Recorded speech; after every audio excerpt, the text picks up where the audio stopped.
Hey Foxes, I'm Sarah Kay. And I'm Barnes, and welcome back to another episode of RFTV.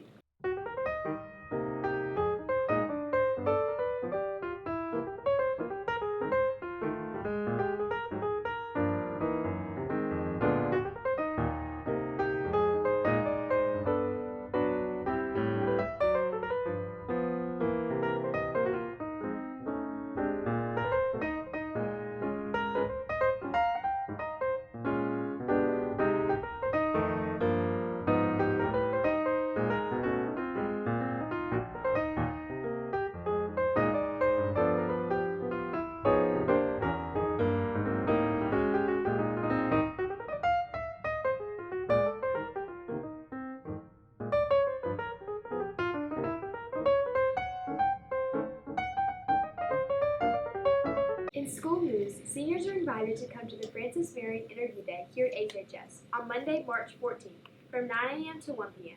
Application fees will be waived and must be completed prior to the interview.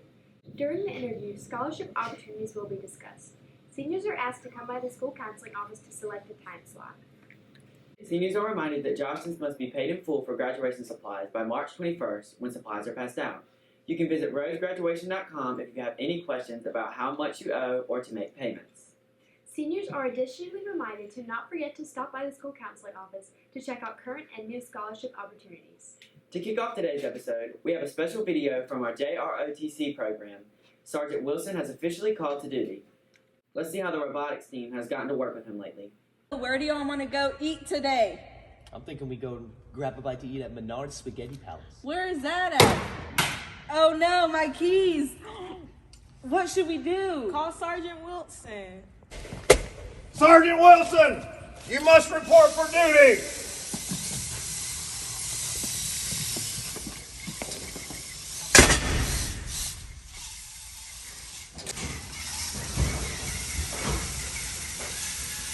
Sergeant Wilson is on a mission. This mission is classified. However, we've been able to share some of the video of this rescue mission.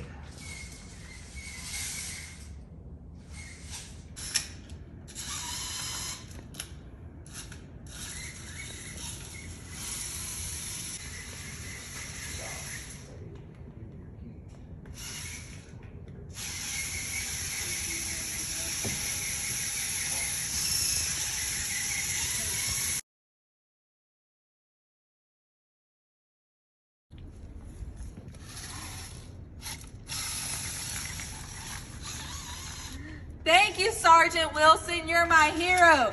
Now we can go eat. Woo! Sergeant Wilson rests after a successful recovery mission and enjoys a delicious cup of tea. Well, maybe not. Thanks, Sergeant Wilson. That was awesome. Next up, Hardy and Shay are back with another episode of sports. Hey Foxes, I'm Hardy. Our track team will go to Chesterfield to compete in the Chesterfield meet on Tuesday. Our baseball and softball teams both travel to North Myrtle Beach on Tuesday as well. Also on Tuesday, the girls soccer team will go against Emmanuel. On Thursday, our tennis, baseball, and softball teams will all play at home. Tennis will face off against West Florence, baseball will go against Buford, and softball will play Dillon. This Friday, our baseball and softball team plays at home. The baseball team plays North Myrtle Beach while the softball team plays West Florence. Also on Friday, our boys and girls soccer teams will face Myrtle Beach. The boys will travel to them while the girls play them at home. And finally, our track team will travel to Camden on Saturday for the Bulldog Invitational. That's all for sports. Back to the anchors. Thanks to declining COVID cases, students are finally able to return to the lunch in the cafeteria rather than sitting in the classrooms. Here with information about how to keep lunch in a good place is an interview with Mr. Leonard. Hey Foxes, I'm Ava, and I'm here with Mr. Leonard about lunch with Leonard. What are some areas that students can hang out in during lunch? So the areas that students are able to hang out during lunch are the Commons B area, right between the pot, right between Building 5 and the Media Center and the school store. The other option that students have to use during lunch is they can eat inside of the cafeteria. That is it. And this area, this line here, if you would, this invisible line here at the end of that wood pole, that should exist, and that kind of creates an invisible partition as to where students should stop during lunch. Okay. And what are the entrance and exit points to the cafeteria?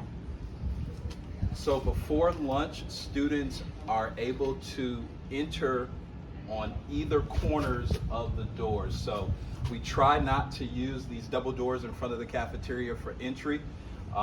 Use the corners. Students may only exit the cafeteria while lunch is going on the building 7 side. So that is the side that is closest to the school store. After lunch is over with, those students that are in the cafeteria are allowed to exit out of any doors, whichever door is going to get them to class faster. Thanks, Mr. Leonard. Back to the anchors. Prom is right around the corner on April 30th.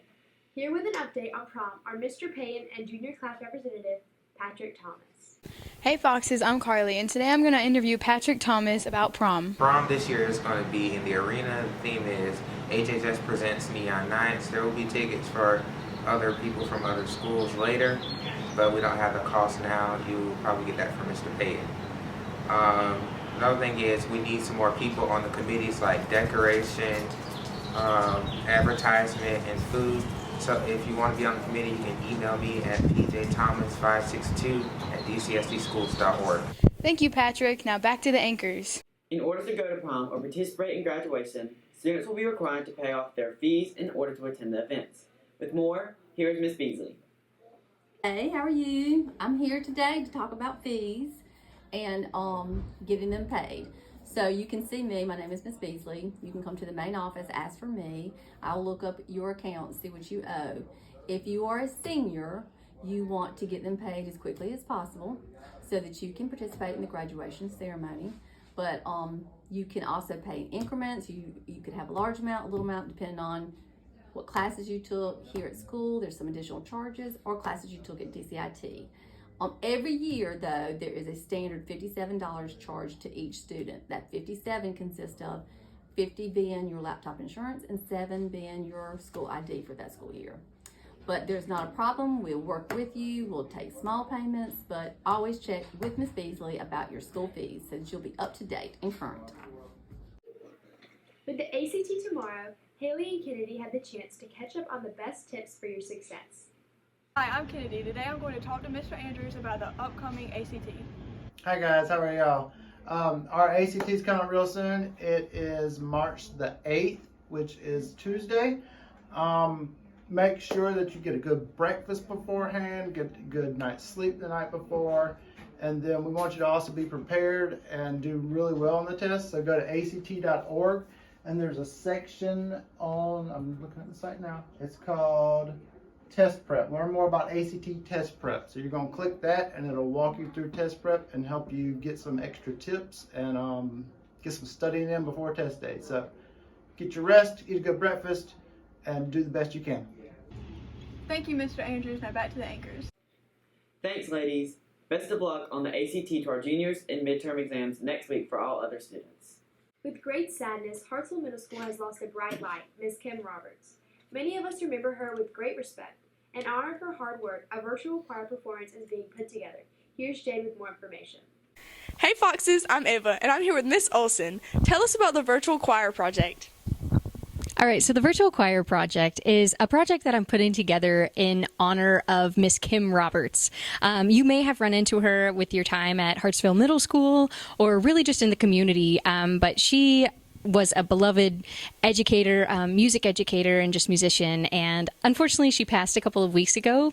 And I thought it would be a cool idea to honor her life and just to put together a bunch of people that really care about her a lot and care about making music. So what I'm going to do is, well, if you're interested, send you instructions of how to get involved. You're going to record yourself. You're going to record your singing. And I'm just going to compile it all together. So it should be a bunch of people together honoring a really special lady. When is it due, and where can we find out more information? It's due March 11th, and you can find out more information by sending me an email. My email is laura.olson@darlington.k12.sc.us, or just find it on the website. Or come see me in the chorus room. Thanks, Miss Olson. Back to the anchors. Well, that is all we have for you today, Foxes.